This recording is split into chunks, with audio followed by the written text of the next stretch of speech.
São 7h34. A gente tem visita. Eu vou deixar o Marcelo apresentar aqui o amigo. Um amigo, psicólogo, mora em Ivaiporã, lá no Vale do Ivaí. Bonito como eu, né? Um homem de franja.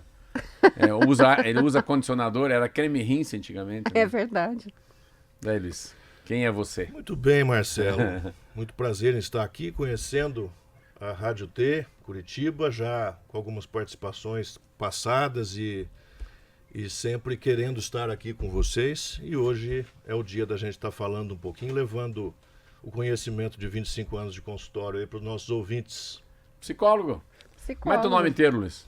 Luiz Flávio Ragalzi Simões. Eu conheço como Luiz Flávio. É meu amigo há muito tempo. Já fez Rádio T. Já fez Rádio T. Lá em Faxinal, naquela região. E é de Ivaiporã. Você é psicólogo há muito tempo, não? Vai fazer 26 anos já, Marcelo. 26 anos e trabalhando com clínica desde que formei. Desde que me formei, já abri o consultório. O primeiro consultório foi no sul de Minas Gerais, na cidade de Pouso Alegre.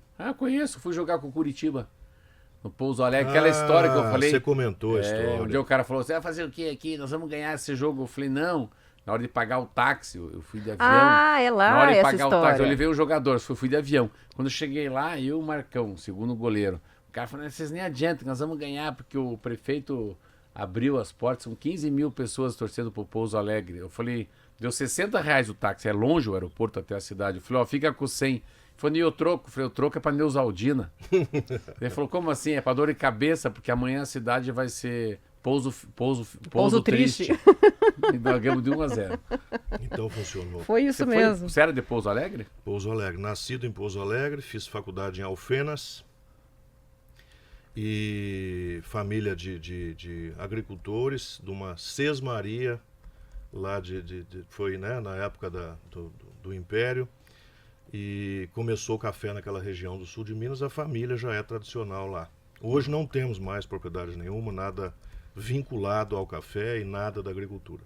Fala um pouco de saúde mental, Roberto. Então, a gente no intervalo estava comentando ainda o caso, né, do Pico Paraná, e é interessante, acho que puxando até, né, essa questão a gente fala tanto, né, dos amores líquidos, das relações por telas, de como as pessoas estão cada vez menos olho no olho, mais atreladas a esses contatos, esses relacionamentos que não são bem de verdade, né, que você se conhece por aplicativo, conversa pela internet, mas nunca nem esteve com a pessoa, nunca nem conversou com a pessoa. Como é que você vê tudo isso? Muito bem, Roberta, um prazer estar aqui com você. Só conheci a tua voz. Hoje estamos nos conhecendo pessoalmente, junto com o meu careca amigo aqui. Hoje vivemos a sociedade líquida, né? Aquela teoria de Bauman totalmente explica tudo isso que nós estamos vivendo. E realmente essa superficialidade. Você conhece. Vamos lembrar os nossos ouvintes que quando a gente conhece alguém, a gente está imprimindo ali 90% de idealizações pessoais. Então você não está conhecendo a pessoa. Você está nesse período de projeção. E normalmente vem os encontros, e encontros às vezes já regado de planos, de viagens, de algum tipo de programação, vamos dizer, como essa, por exemplo, desse casal, que combinou de subir o pico, né, de explorar o pico do Paraná. E segundo o que diz, né, tem essa possibilidade de ter sido algo que começou num aplicativo e terminou numa fazenda alguns dias depois com um indivíduo até sob suspeita de ter morrido. Isso, né? Mesmo. Então existe muito, vamos dizer aí, contratempo. É preciso que se coloque um filtro. O problema não é conhecer alguém por um aplicativo. O problema não é ter... Acho que esse recurso ele é muito oportuno, muito bom. Só que cada um tem que colocar o seu filtro. Aí que vem a questão. Quantas pessoas hoje têm essa consciência para colocar esse filtro de uma maneira real, produtiva e que realmente possa oportunizar esse encontro? São mínimas as pessoas hoje que agem com essa consciência, né? É muito por impulso. Aí que está a liquidez. É tudo consumido de forma impulsiva. Vamos dizer, é um fast food.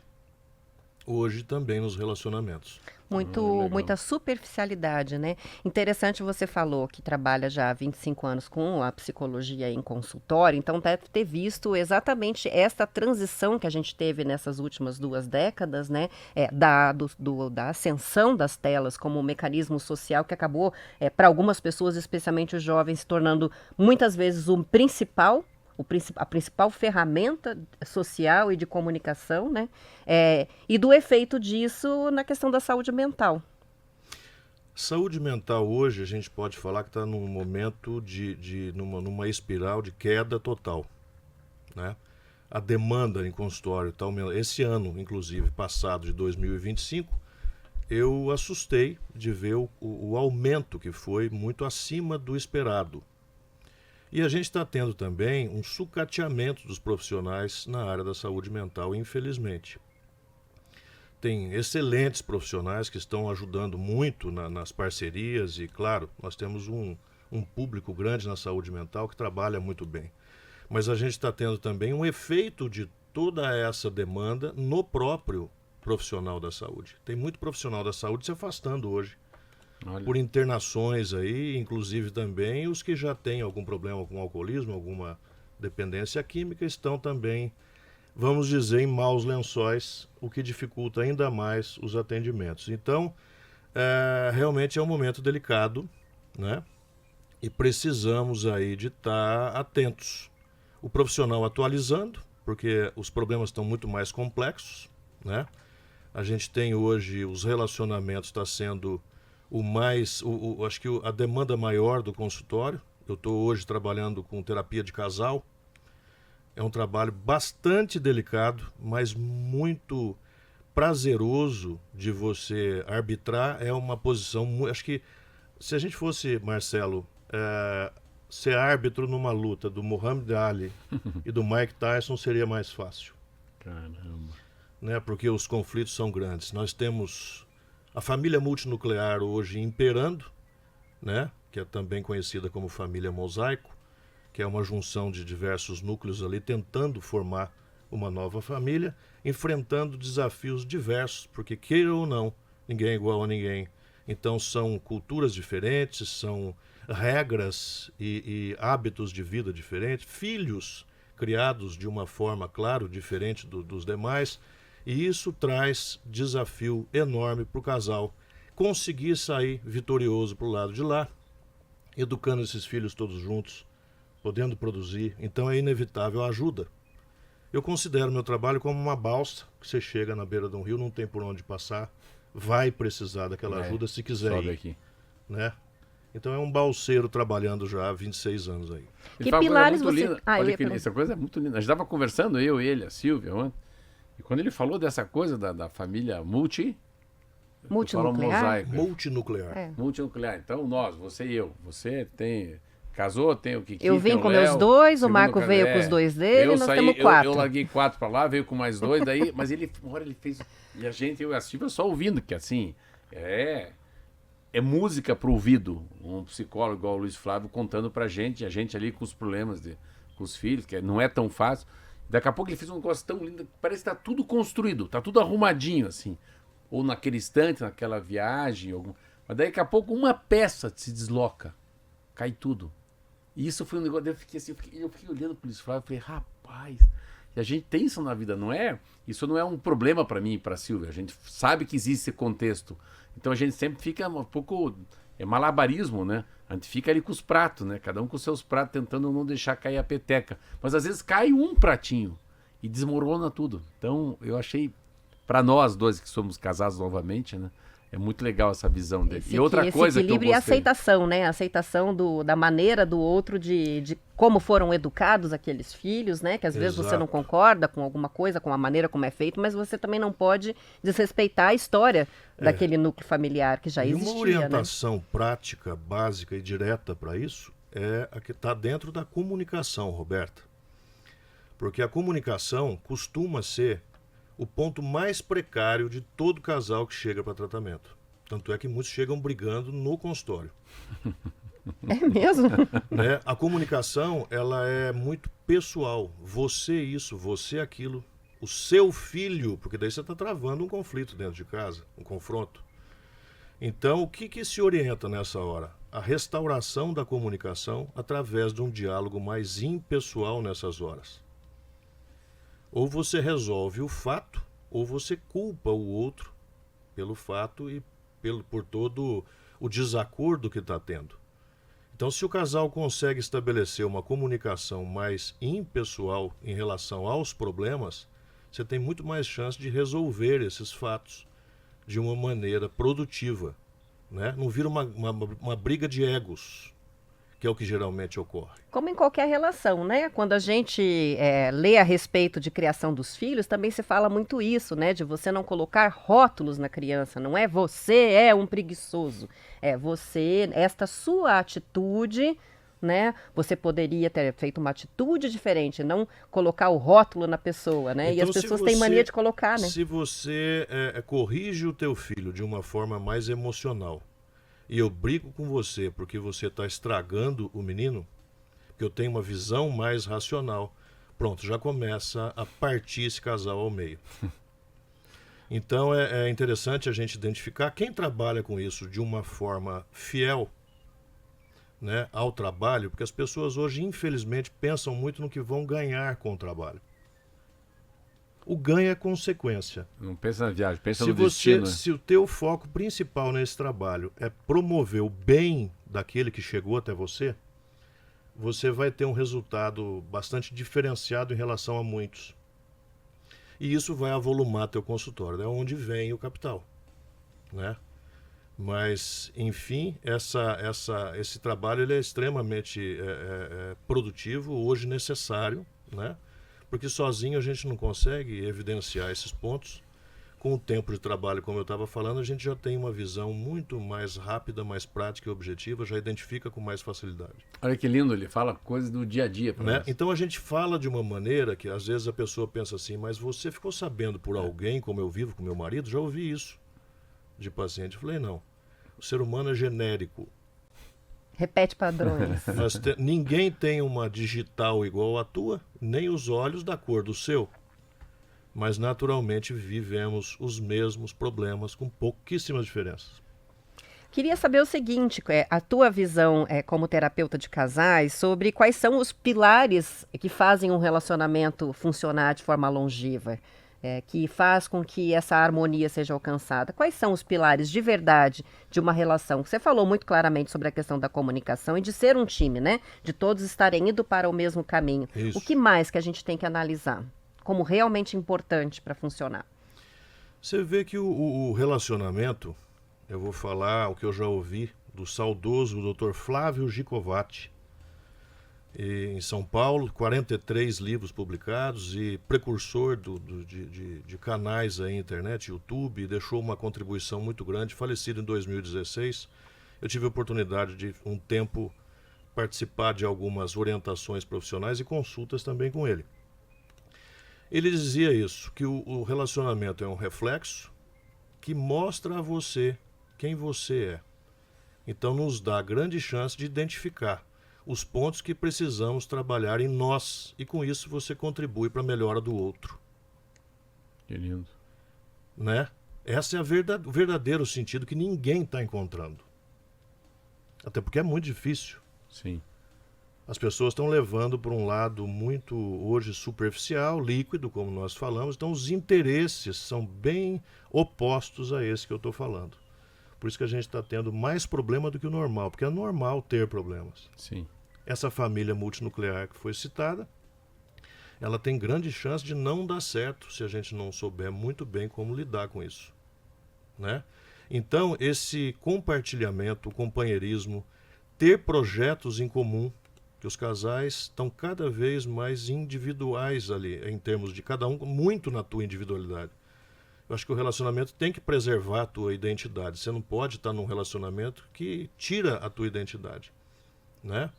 Mas é preciso que se sonhe junto. Não digo sonhar junto, mas objetivar junto, ter objetivos juntos. Porque senão fica uma vida ultra independente. Você vai acabar chegando na conclusão do que eu estou fazendo nesse relacionamento. É mais fácil eu ter prazer sozinho, Prazer no sentido de realização. Né? De que sentido faz eu estar com alguém se não tenho nada se eu estou fazendo tudo que eu poderia estar fazendo sozinho? O outro está sobrando já faz tempo e você não sabe disso, então. Os casais competem muito? Muito. Tem casais que competem, inclusive na educação do filho. De quem está fazendo mais certo. Um caso hoje que está dando muito trabalho para mim, em consultório, inclusive chamei o casal e falei, olha, o trabalho é com vocês, não é com o menino. Olha que frase. Né? Porque é exatamente tamanha é a disputa. Tem casais que vivem num ringue. Uma vez talvez o prazer seja até esse, né? Mas, ringue. Essa disputa, né? Mas a sequela é grande, geralmente, principalmente com os filhos. E as mágoas vão ficando, né? As né? metáforas são boas, né? O que vale na vida é aquilo que eu falei, é a viagem, não o destino. Então, Sim. Trabalhe direito, o destino é o dinheiro que vai voltar. E do casamento, uma vez eu aprendi com o Rubem Alves, ele me falou assim, que tem casamento que é a mesma coisa que jogar tênis ou jogar frescobol. Jogar tênis, você conseguir, ganhei dela, joguei no contrapé. E o frescobol, o casal tem que sempre tentar fazer com que a bola não caia no chão, né? Contribuir Ninguém um com o outro, né? O sucesso do jogo não é desmontar o adversário. Teu casamento é frescobol ou é jogar tênis? Perfeito. São 7h50, vamos fazer intervalo rapidinho, a gente já volta.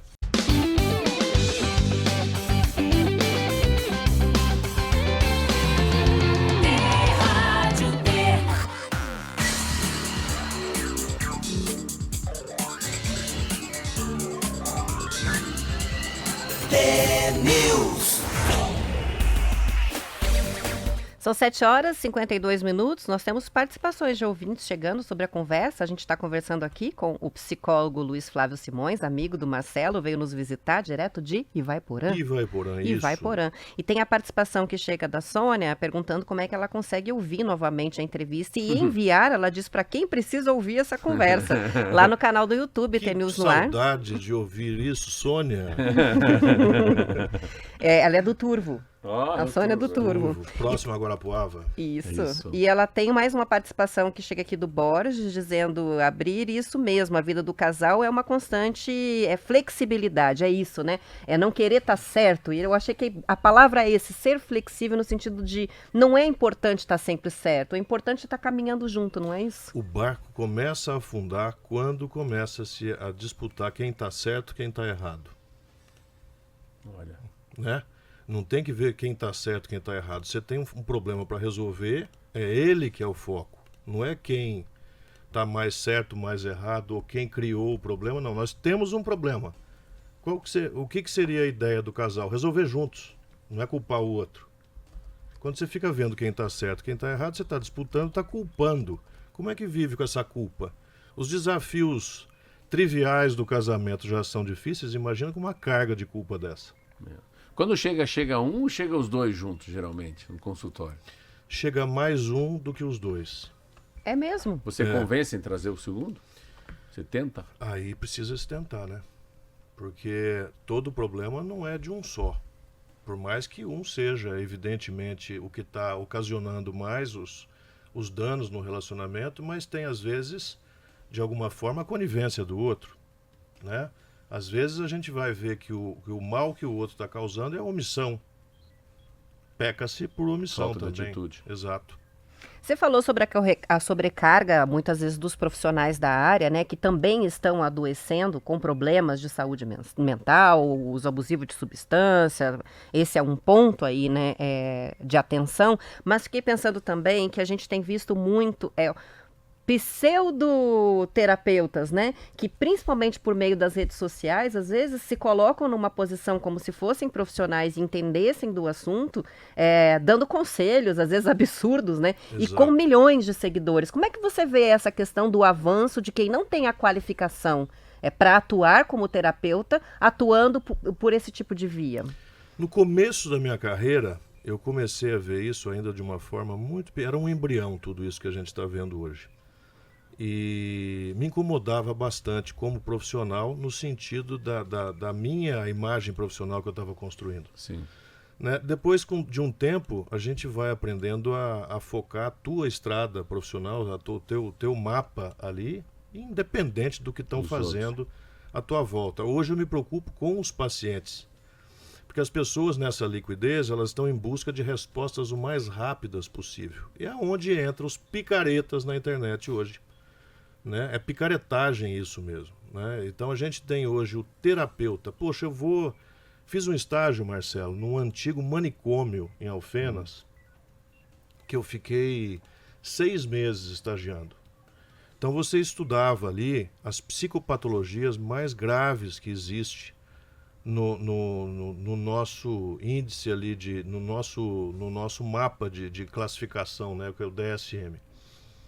Então, participando de junta médica em relação a esses pacientes, a parte medicamentosa sendo discutida, na época existia o eletrochoque de uma forma um pouco ainda radical, diferente do que se tem hoje, né? Então, as aulas de neuroanatomia eram em sala, vamos dizer ali, acadêmica, junto com o pessoal da medicina, né, no centro anatômico. É bem diferente do que a pessoa fazer um estudo mequetrefe e se colocar como terapeuta. E muitas vezes levar no bico muita gente para tratamento, Meu Deus, tirando do profissional de saúde mental que realmente sabe trabalhar. Né? Aí que é preciso o filtro. Eu acho que a internet nos possibilita. É uma ferramenta espetacular, mas se não soubermos usar, vai ferir a si mesmo. Eu aproveito para fazer uma pergunta que eu acho que para várias pessoas há uma dificuldade de entendimento dessa diferenciação. O que é o psicólogo, o que é o psicoterapeuta, o que é o analista ou psicanalista e o psiquiatra, e quais as diferenças entre cada um desses profissionais?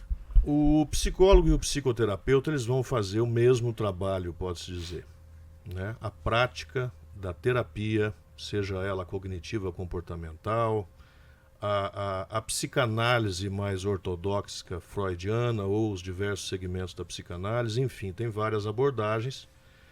Eu tenho uma base psicanalítica, foi toda freudiana e depois acabei enveredando mais para a área da terapia cognitiva e comportamental. Hoje, finalizando, vamos dizer, essa questão da abordagem com a terapia breve, que eu aprendi com o Dr. Flávio Gicovati, que é vamos dizer, um mosaico, né? Falamos em mosaico hoje, tudo com base psicanalítica, porque a base de todas vem de lá, né? Tudo começou lá. E a diferença com a psiquiatria é que o psiquiatra, antigamente o psiquiatra fazia também de forma um pouco menor, menos complexa, a parte terapêutica, ele te orientava mais, né? Hoje, infelizmente, uma grande maioria só prescreve, né? Pode ser até polêmico falar isso, mas não vamos esquecer de muitos que trabalham com uma boa orientação também. A questão hoje está se pensando muito no dinheiro, portanto, tempo é dinheiro. Quanto mais tempo fica o paciente dentro da tua sala, menos você ganha. Isso burramente pensando, porque não é assim. Né? Mas a diferença em si é que ele vai fazer a conduta, passar para você a conduta medicamentosa que ele achar viável, e está te orientando, né?